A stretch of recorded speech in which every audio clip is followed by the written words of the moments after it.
What's up? Think International. Jeff Moore's here. We're at the Young Lead Pastors Gathering in Southern California, and I'm here with Sergio De La Mora.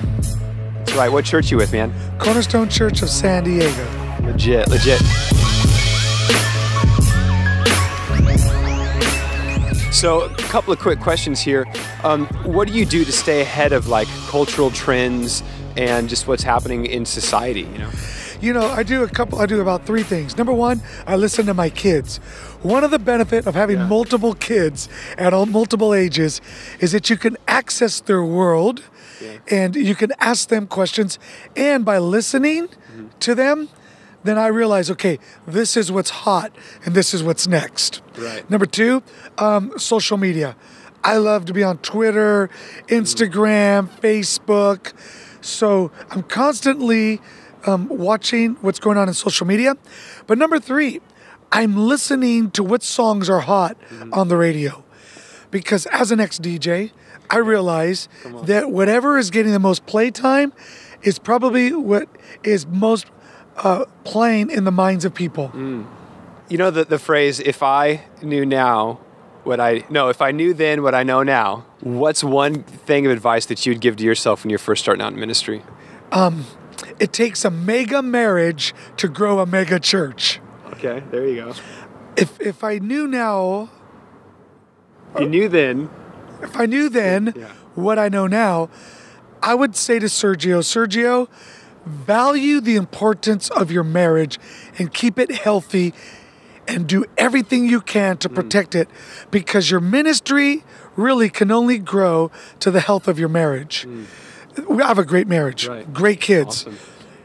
But I realized even now, if I wouldn't have been so selfish, so egotistical, and so ungrateful as a husband, I think my ministry would have grew faster, sooner.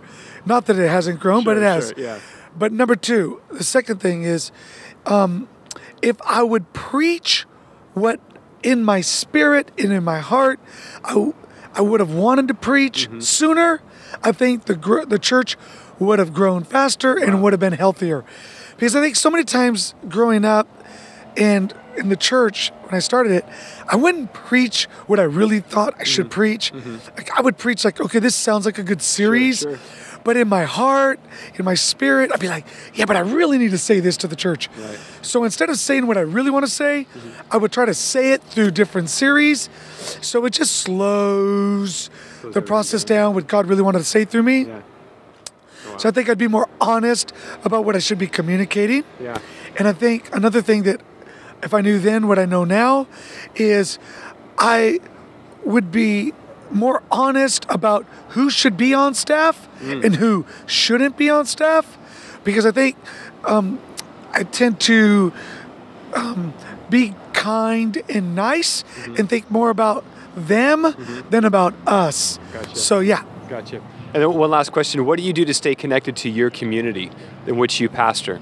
Well, because now I pastor multiple communities, one of the key elements that I look for that keeps me connected, whether I'm in La Jolla, National City, San Marcos, Tijuana, Mexico, is to know the pain of the people that are in that city.